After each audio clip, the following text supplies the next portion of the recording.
Vish, who did you have as a quarterback who's maybe not talked about enough, slandered too hard, or just generally like underrated by the media, fans, and NFL? I'm going to go with Baker Mayfield.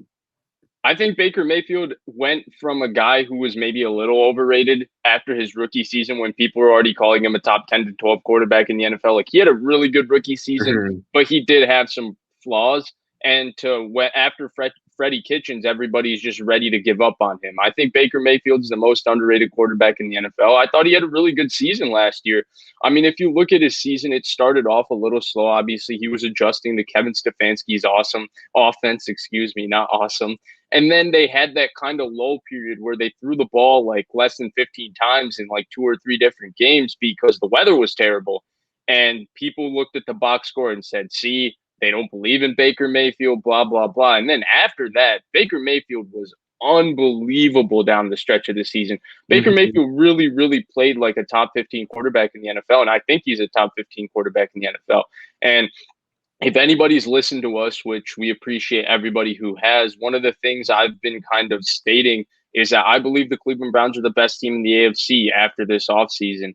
I think that they're going to go to the Super Bowl. They remind me of the 2019 49ers and the 2018 Rams, but I've said that they have a better quarterback than both those teams. And I do believe Baker Mayfield's a better quarterback than both those guys, and Jimmy Garoppolo, Jared Goff. He's got a really strong arm. He's really accurate. I think Baker Mayfield's the most underrated quarterback in the NFL.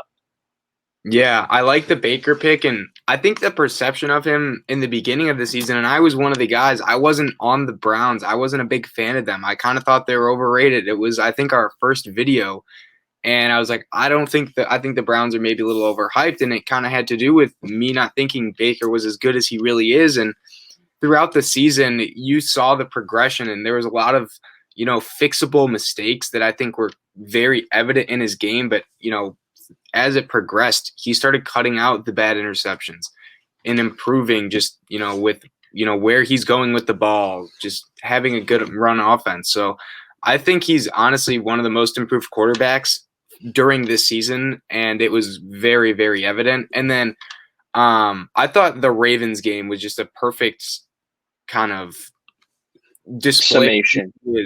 Just their defense obviously got killed. They allowed a lot of points, but he just kept coming back drive after drive, and oh man, it was awesome to watch. And then the other thing too, I know a lot of people compare him to Johnny Manziel.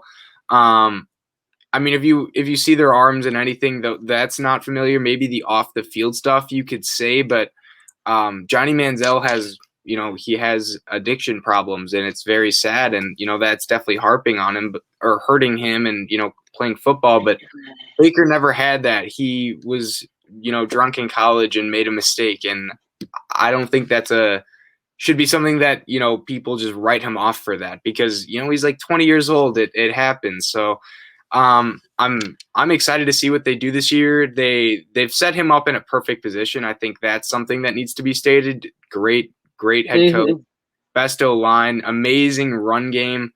The receivers are pretty good, but we'll see what happens when Odell comes back, and if that connection can get started. Because if it does, that's where I think that he can really start to put them on the map, and people talk about him more.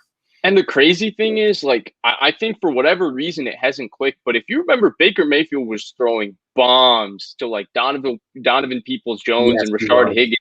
And obviously Baker has a really strong arm, and he's a really accurate down the field throwers. 2 things that not every quarterback in the NFL has, and those are the things that I think make him, more enticing than a lot of the guys who played in the same system as him. But like, imagine if the receiver on the end of those bombs was Odell Beckham Jr. For whatever reason, they haven't really connected. He did have that amazing throw rolling out to his left that he just ripped a 40-yard ball, if you remember, week 2 against Cincinnati on Thursday night to Odell Beckham. Yeah. And Odell Beckham slid into the end zone and got called down at the 1. But Odell, I agree with you. I think Odell is going to help Baker a lot. I just think overall Baker just doesn't get the respect he deserves because, people like Colin Cowherd just hate on him on the regular and all of that. And then their second season, the Browns weren't what they were expected to be. But if you go back and look, Freddie Kitchens' offense was terrible. It was terrible. And I don't expect I don't expect how anyone could have expected Baker Mayfield to succeed in that offense. No quarterback would have succeeded in the offense.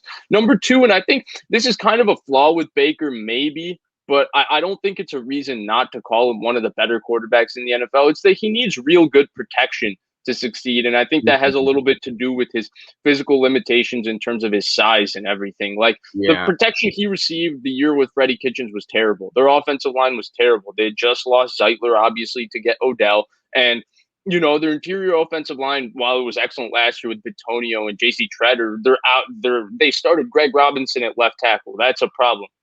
And getting Jedrick Wills, getting Jack Conklin, their offensive line was fantastic last year. And Baker Mayfield having a little protection in front of him, he played great. Like if he gets protected, Baker Mayfield can go out and just sling it. Baker Mayfield's got a rocket for an arm, He does. and so it's so underrated how strong his arm is. I feel like every game, because you hear people on TV or you turn on TV when they're talking about Baker Mayfield, they go, not that big, not that strong of an arm. I don't get the not that strong of an arm. Baker Mayfield has it's a rocket. And he throws the ball hard, and I think he's the most underrated quarterback in the NFL. I mean, there's a lot of guys I think that fit that criteria. You could make an argument, B Money brought up Matt Ryan, and we'll touch on him real quick when we talk on that question. He's definitely underrated. I've always made the case for Matthew Stafford, though. I think going to LA, just making that trade has started to make Matthew Stafford get the respect he deserves. Right. More. Kirk Cousins is a guy that's always around this conversation. I think Derek Carr is a guy that's around this conversation. But Baker Mayfield is 24, 25 years old. He's at this point, I think we should be looking at him as one of the better quarterbacks over the next 4 or 5 years in the NFL, especially when you look at Stefanski and you look at what the Browns have building, because Andrew Barry's an incredible GM. Yeah, and I guess the only thing more you want to see out of him is, we've seen him if they have to throw the ball and they're in situations where it's like, they're down by a lot and they need to throw, like he's able to do that. He's been in those situations. I guess the only thing now we're kind of waiting for is doing it in the playoffs consistently. He only got that last year was his first year. Overall, I thought he played really well. Obviously against the Steelers, it was pretty, he didn't even really need to play because they self-destructed, but I thought he did pretty solid against the Chiefs in the second half. Definitely could have made some more plays. Maybe they didn't score a crazy amount, but it was their first time in the playoffs, so you can't really harp on it too bad. But I think that's where, if he does start, if you want him to get more respect, that's where it's going to come from. Because in the regular season, we've seen what they just did. And I think we both anticipate this regular season, they're going to be one of the 3 best 4 teams in the league. But can he do that in the postseason when he's playing the best of the best, the lights are the brightest, and all that stuff? I agree with that. And I actually think that one thing that I hope the Browns do is they get their tight ends more involved. I think they have 3 really good tight ends, and I'm a big fan of Harrison Bryant. I told you, I don't know if we said this on here, but I said that he reminds me of George Kittle. And I think that Harrison Bryant is going to break out and be the best tight end on that team next year. And he's better. And Austin Hooper's a good player, and Njoku, inconsistent hands, but he's a good blocker and a solid all-around player. But I hope that they continue to get their tight ends involved more because, I think that their offense is just better suited to get the ball to their tight ends, even if you have Odell, even if you have Jarvis Landry. And Baker Mayfield, since his college days, has been one of the best middle-of-the-field throwers in the NFL.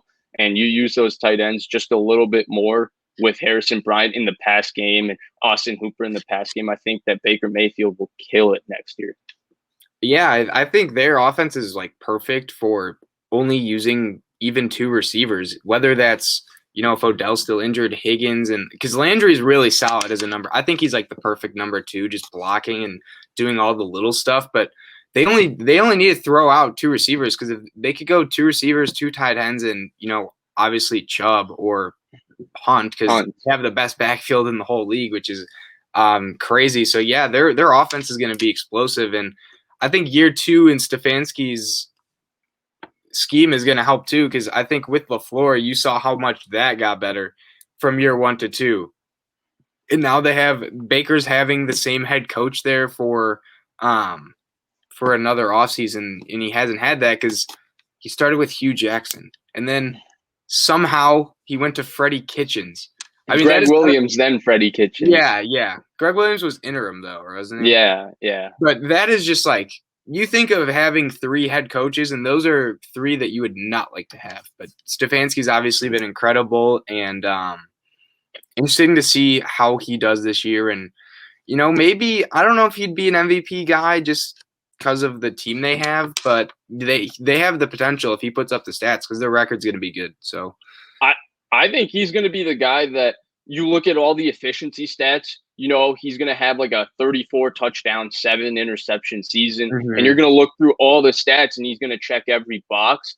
But the thing that's going to hold them back is that they're just going to play great all-around football. Yeah. And, it won't be a Matt Ryan 2016 season. It might be like Ryan Tannehill's season last year. I think Ryan Tannehill was 33 touchdowns, 7 interceptions last year. And he just wasn't in the MVP conversation because his running back was. And I think that might happen to Baker Mayfield. His running back might end up being in the MVP conversation yeah, exactly. in Nick Chubb. But he's going to have a hell of a season, in my opinion.